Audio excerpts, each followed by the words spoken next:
मुजफ्फरनगर में आमजन की सुरक्षा को ध्यान में रखते हुए पुलिस ने चाइनीज मांझे के खिलाफ सख्त रुख अपनाया है। आज वरिष्ठ पुलिस अधीक्षक संजय कुमार वर्मा के निर्देश पर सिविल लाइन, थाला पार्क, नई मंडी और कोतवाली नगर थाना क्षेत्रों में विशेष अभियान चलाया गया। इस दौरान दुकानों पर छापेमारी कर चाइनीज मांझे की बिक्री की जांच की गई। एसएसपी ने स्पष्ट कहा कि जनपद में चाइनीज मांझे की बिक्री और उपयोग पूरी तरह प्रतिबंधित है और नियमों का उल्लंघन करने वालों के खिलाफ सख्त कानूनी कार्रवाई की जाएगी। दुकानदारों को चेतावनी दी गई है कि किसी भी हालत में चाइनीज मांझा न बेचें, अन्यथा कठोर कार्रवाई तय है। आज मेरे द्वारा एक अभियान चलाया गया था, जैसा कि तमाम ग्रीवांसेस से शिकायत मिल रही थी कि जो मांझे से अभी लखनऊ में एक घटना गंभीर हुई है, जिसमें मांझे से गर्दन कट जाने से एक व्यक्ति की मृत्यु हो गई थी। तो इस प्रकार से जो है हमारे यहाँ भी कुछ कंप्लेन आ रही थी कि मांझे यहाँ बिकते हैं। तो लगभग 6 स्थानों पर मेरे द्वारा आज रेड कराई गई है, चेक करवाया गया है, जिसमें अदब की कोई ऐसी चीज नहीं पाई गई है। फिर भी इसमें कोतवाली में, सिविल लाइंस में, मंडी में तथा खालापार में विभिन्न स्थानों पर छापेमारी की कार्रवाई की गई है। मुजफ्फरनगर के कोतवाली जानसठ क्षेत्र के गांव भलवा में दिल दहला देने वाली वारदात सामने आई है। एक सिरफिरे प्रेमी ने एक तरफा प्यार में युवती की बेरहमी से हत्या कर दी और फिर खुद भी आत्महत्या कर ली। मृतका प्रगति की शादी 8 फरवरी को तय थी और घर में शादी की तैयारियां चल रही थीं। इसी दौरान पड़ोसी युवक रोहित ने घर में घुसकर धारदार हथियार से युवती का गला रेत दिया। वारदात के बाद आरोपी ने भी उसी हथियार से अपना गला काट लिया। सूचना पर पुलिस और फॉरेंसिक टीम मौके पर पहुंची। पुलिस के अनुसार मामला प्रेम प्रसंग और प्रतिशोध से जुड़ा प्रतीत हो रहा है। गांव में तनाव को देखते हुए अतिरिक्त पुलिस बल तैनात किया गया है। देखिए, अभी मैं और हमारी पूरी टीम यहाँ पर एसपी आरए और सीओ जानसठ, इंस्पेक्टर जानसठ, पूरी टीम, फॉरेंसिक टीम भी आई हुई है। ये भलवा गाँव है, जानसठ थाने का, जनपद मुजफ्फरनगर में, जहाँ पर जैसा कि बताया जाता है अभी प्रथम दृष्टया कि एक प्रेमी प्रेमिका है। प्रेमिका लगभग 26-27 साल की है और प्रेमी 30-32 साल का है। गुड़गांव में साथ साथ काम करते थे और आपस में प्रेम संबंध की बात बताई जाती है और इनकी शादी तय हो रही थी। जो मृतका लड़की है, उसी परिदृश्य में आपस में इस बात को लेकर के आत्महत्या करने की, एक दूसरे को मार लेने की बात संज्ञान में लाई जा रही है। जैसा कि परिवार वाले बता रहे हैं, मृतका की सगी बहन से और सगे भाई से मेरी बात हुई। उन्होंने यही बात बताया कि दरवाजा अंदर से बंद था और दोनों एक दूसरे को प्रेम संबंधों में असफल होने के नाते अपने आप को मार रहे थे या मार लिए थे।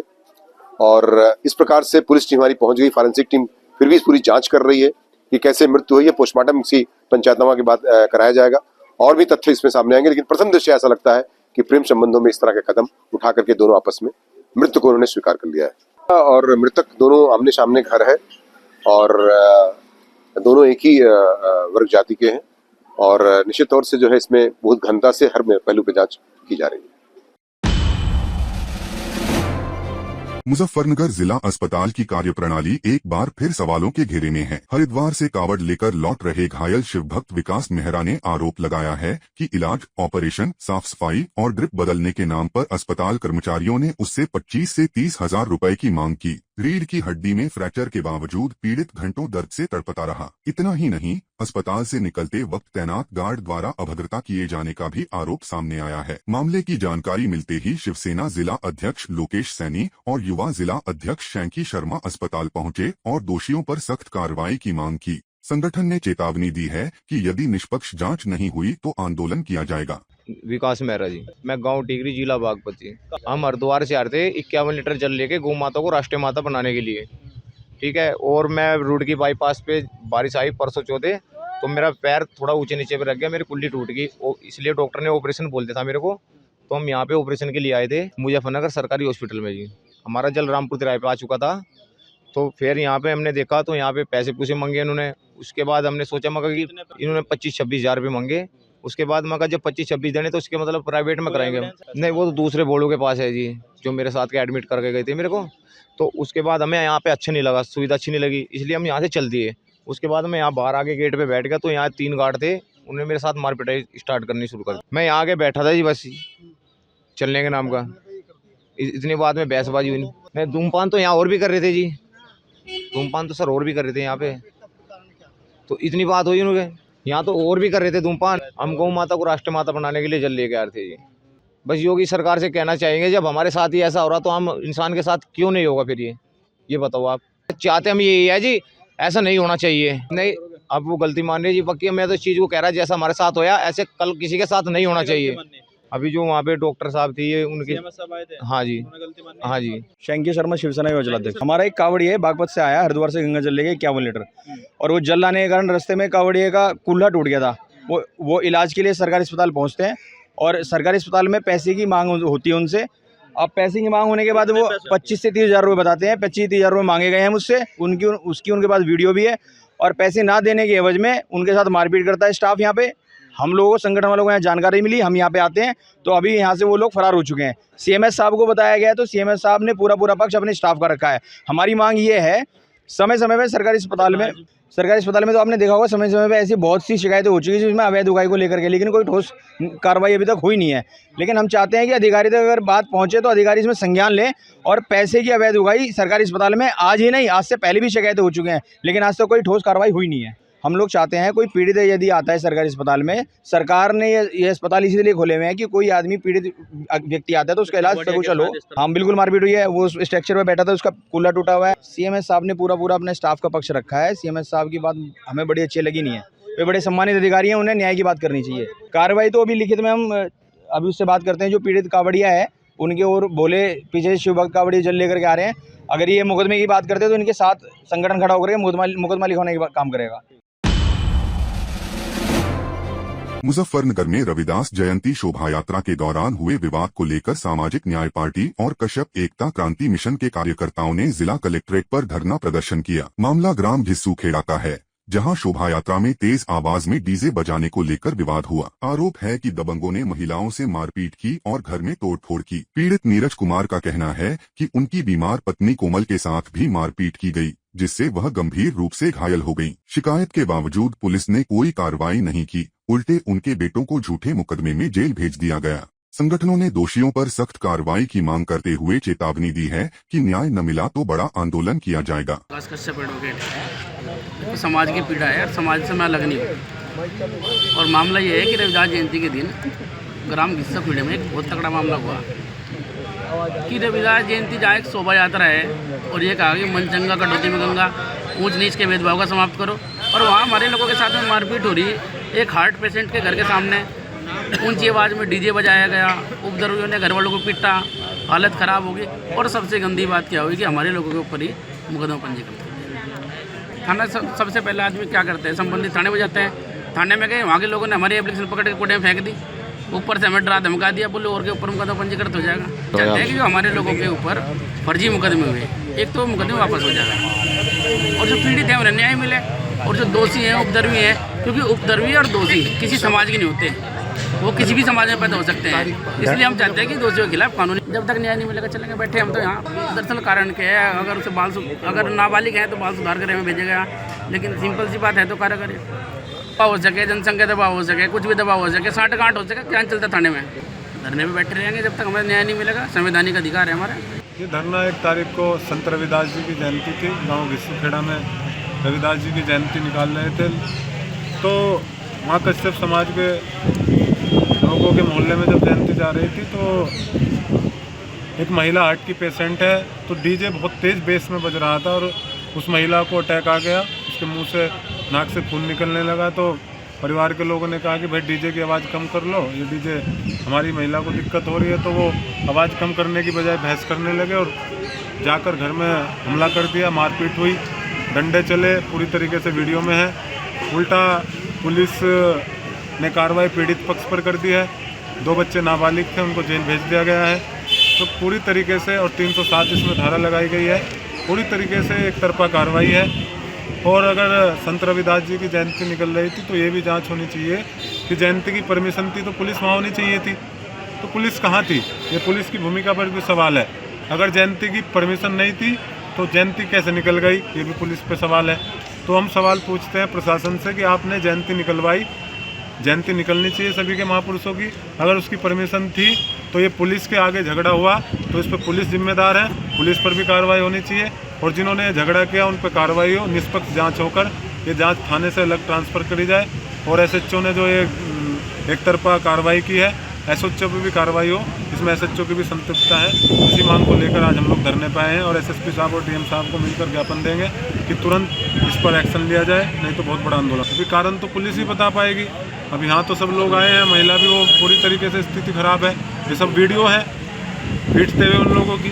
अरे कम से कम दोनों तरफ से कार्रवाई होनी चाहिए थी। चलो झगड़ा हो गया, झगड़ा तो दोनों तरफ से हुआ होगा, लाठी डंडे चले होंगे, तो सही तरीके से जांच करके 2 नाबालिग बच्चों को आपने कैसे भेज दिया? 2 नाबालिग बच्चों पे 307 लगा के जेल भेज दिया। ये तो पूरी तरीके से तानाशाही है। और हम तो हमें अगर परमिशन है तो पुलिस के सामने क्यों झगड़ा हुआ, परमिशन नहीं है तो जयंती क्यों निकली, ये भी सबसे बड़ा सवाल है। इस पर हमें जवाब चाहिए। नहीं, आज कप्तान साहब से मिला जाएगा, आगे अगर वो जो भी उसमें आश्वासन देंगे, जो भी बात होगी उसकी कार्रवाई जो नहीं होगी तो फिर आगे बताया जाएगा, बड़ा आंदोलन होगा। मेरा नाम डॉक्टर अंकित कश्यप है, कश्यप एकता क्रांति मिशन प्रदेश प्रभारी। मान्यवर जी, आपने देखा होगा हमारे समाज पर दिन ब दिन शोषण उत्पीड़न बहुत ज़्यादा होता जा रहा है। और ये गिस्सू खेड़ा का मामला है जिसको लेकर आज हम सभी व्यक्ति यहाँ पर धरने पर बैठे हुए हैं। गिस्सू खेड़ा में वारदात ऐसे हुआ था, रविदास जयंती थी, कुछ विवादित लड़के थे और हमारे समाज के कुछ लड़के के घर के पास जैसे कि जयंती पहुँची तो उन्होंने कहा, भाई हमारी माता जी को हार्ट अटैक है, हमारे घर में पीड़ित है और दवाई चल रही है, तो आप लोग थोड़ा सा आगे को लेकर चल लो जयंती को। लेकिन उन्होंने भाई कुछ नहीं सोचा और विवादित वो रखते हुए 1-1.5 घंटे तक वहाँ पर डीजे बजाया, जिस दौरान उनकी माता जी को खून की उल्टी भी लगने लगी और हालत ज़्यादा गंभीर होती चली गई। गिरफ्तारी तो केवल हमारे समाज वालों की हुई है, नाबालिग लड़के हैं। एक लड़का प्रिंस भी है जो बजरंग दल में भी था, लेकिन कुछ भी कार्रवाई नहीं हो रही। केवल हमारे वालों के ऊपर ही शासन प्रशासन भी दबाव का कार्य करता है, बस सबको संज्ञान है। लेकिन मामला यही है, नाबालिग होते हुए भी 307 धारा लगा दी गई हमारे समाज के बच्चों पर और ज़्यादा ही मामला खराब होता जा रहा है। लेकिन शासन प्रशासन को एक ही बात कहना चाहता हूँ, हमें निवेदन करते बहुत समय हो गया, लेकिन अब खुलेआम चेतावनी होगी, हमारा समाज सड़कों पर उतरेगा। अगर जब भी काम नहीं चलेगा तो जंतर मंतर पर धरना देगा। भारत और इंग्लैंड के बीच अंडर 19 वर्ल्ड कप 2026 का फाइनल मुकाबला आज खेला जाएगा, जिसको लेकर पूरे देश में जबरदस्त उत्साह देखने को मिल रहा है। बाबा विश्वनाथ की नगरी वाराणसी में भी क्रिकेट प्रेमियों और भक्तों ने टीम इंडिया की जीत के लिए विशेष पूजा अर्चना की। हरहुआ स्थित वरद आंजनेय हनुमान मंदिर में 51 फीट ऊंची हनुमान प्रतिमा के समक्ष भारतीय टीम की जीत के लिए हनुमान चालीसा का पाठ किया गया। भक्तों ने भारत का तिरंगा और खिलाड़ियों की तस्वीरें रखकर आरती उतारी और टीम के शानदार प्रदर्शन व 6वां खिताब जीतने की कामना की। आज अंडर 19 भारतीय टीम फाइनल खेलने जा रही है और जिस हिसाब से हमारे खिलाड़ी खेल रहे हैं तो हम लोगों को पूरा भरोसा है कि हमारे खिलाड़ी जो है यह खिताब जीतेंगे और चैंपियन ट्रॉफी के लिए, मिशन सिंदूर के लिए जब भी कोई हुआ तो हम लोग हनुमान जी के प्रांगण में आए। वरद आंजनेय हनुमान जी जो आशीर्वाद स्वरूपी जो है काशी को भी आशीर्वाद दे रहे हैं, देश को भी आशीर्वाद दे रहे हैं। हनुमान जी जब से यहाँ विराजमान हुए हैं तब से काशी फल फूल रही है और हनुमान जी से जब भी हम लोगों ने चैंपियन ट्रॉफी, मिशन सिंदूर के लिए प्रार्थना किया तो हमें सफलता मिली। तो उसी उम्मीद से आज हनुमान जी के प्रांगण में फिर हम लोग आए और हनुमान चालीसा का पाठ किए, आरती किए और हनुमान जी से प्रार्थना किए ये जो हमारे भारत के भविष्य हैं ये जो है आज जीतें और भारत का नाम रोशन करें, आगे जा कर के इनका भविष्य संभरे और ये लोग अच्छा प्रदर्शन करें। देखिए, जो एक युवा विस्फोटक बल्लेबाज है वैभव सूर्यवंशी, जिसके हम फैन हैं, आज हम हनुमान जी से प्रार्थना किए हैं कि आज उसका बल्ला चले और देश को, दुनिया को दिखा दे कि भारत के प्लेयर इस समय जो है पुराने वाले प्लेयर नहीं रह गए हैं। जैसे एक नया भारत बना है वैसे हमारा नया क्रिकेट, नए प्लेयर जो अंडर 19 के हों चाहे बड़ी वाली टीम हो, जिस हिसाब से परफॉर्म कर रहे हैं तो उम्मीद है कि वैभव सूर्यवंशी आज जो है धमाका मचाएंगे। मैं यही कहूंगी कि पीएम की जो गरिमा है, पीएम के पद की जो गरिमा है, क्या लीडर ऑफ ऑपोजिशन की गरिमा नहीं है? हमारे लिए, विपक्ष के लिए लीडर ऑफ ऑपोजिशन की वही गरिमा है और इसीलिए अगर उनको बोला नहीं दिया जा रहा है, अगर वो बात करना चाहते हैं लोकसभा में भी, राज्यसभा में भी अगर बात करने नहीं देंगे तो ये तो फिर डेमोक्रेसी का खून है और इसीलिए लोकतंत्र की हत्या हम क्यों सहे, इस बात पर हम वहाँ से प्रोटेस्ट करके बाहर आ गए। नहीं, रणनीति यही है कि अगर वो हमारे लीडर ऑफ ऑपोजिशन की रिस्पेक्ट नहीं करेंगे तो हमें वहाँ कैसे बैठने आएगा? हम नहीं बैठेंगे वहाँ। ऐसे कैसे मिसबिहेव कर सकते थे? ऐसा कभी नहीं हो सकता है। जिस कांग्रेस ने इस देश को आज़ादी दिलाई वो आज तक सही और डिसिप्लिन तरीके से रहे हैं। यहाँ पर बलात्कार, गुंडागर्दी, लिंचिंग ये कहाँ हो रही है वो आप सब देखते हैं। ये जहाँ हो रही है वो लोग ऐसे कर सकते हैं, हम नहीं कर सकते हैं, कांग्रेस नहीं कर सकती। ये विपक्ष अपनी कब्र बंगाल के चुनाव में खोद चुका। ये अच्छा इन लोग करते रहें, ये लोग बहुत बुरी तरह हारेंगे। उत्तर प्रदेश इन सबकी जमानत नहीं जब्त हो गई तो आप मेरी बात याद रखिएगा। क्या बात कर रहे हैं? मोदी जी के खिलाफ देश जरा एक शब्द नहीं सुन सकता। हम थे अभी ऐतिहासिक रहा ये परीक्षा पे चर्चा। मैंने नहीं देखा विश्व में कोई प्रधानमंत्री या प्रेसिडेंट बच्चों को लेके, देश के इस नए भारत की जनरेशन को लेके इतने सेंसिटिव हैं। आने वाली जनरेशन को उन्होंने इतना सुंदर ट्रेंड किया है। मैं ये एज में, उनकी 75 की आयु में वो इतने अपग्रेडेड हैं। ये एक बहुत बड़ी सीख की बात है। उन पे शिव कृपा है। ये कोई बिगर कृपा के कोई व्यक्ति इतना शार्प नहीं हो सकता। प्रधानमंत्री जी की बातें सुन के रोज़ सीखने मिलता है। हम सब लोग सौभाग्यशाली हैं, भारत सौभाग्यशाली है कि हम लोगों को ऐसे नेता मिले। वर्ल्ड ऑर्डर बदल रहा है, हमें गुलाम होने की तरफ जा रहे हैं क्या? हम किस ट्रेड डील की बात कर रहे हैं? जिस ट्रेड डील के अंदर आपने 3% से टैरिफ को 18% के ऊपर आप खुश हो रहे हैं? जो 40% हम लोग टैरिफ लेते थे उसे 0% कर करके आप खुश हो रहे हैं? आपने कहा हम कृषि के ऊपर किसी सूरत भी समझौता नहीं करेंगे। कृषि के ऊपर आपने क्या किया? डेयरी प्रोडक्ट शामिल करा करके डेयरी उद्योग तबाह करने की आपने तैयारी कर दी। मक्का उसमें शामिल है, सोया उसमें शामिल है, एप्पल उसमें शामिल है, उसमें वीट को छोड़ करके सारी चीज़ें तो शामिल हैं। इसके लिए खुश होंगे। हम तेल कहाँ से खरीदेंगे ये तय हम नहीं कर सकते, ये तय अमेरिका करेगा। आप इस पर खुश होंगे? तो बिट्टू से सिख का अपमान हो गया। बिट्टू को पगड़ी तो राहुल गांधी ने पहनाई थी। वो तो पगड़ी भी नहीं पहनता था, उसे पगड़ी भी राहुल गांधी जी ने पहनाई। उसका भाषण सुन लीजिए पुराने, उन तमाम भाषणों में बोल रहे हैं। और जो वो आरोप लगा रहे थे जब वो MP का इलेक्शन लड़ रहे थे, तब वो कहाँ गए थे आरोप? उनके दादा मुख्यमंत्री रहे तब कहाँ गए थे वो आरोप?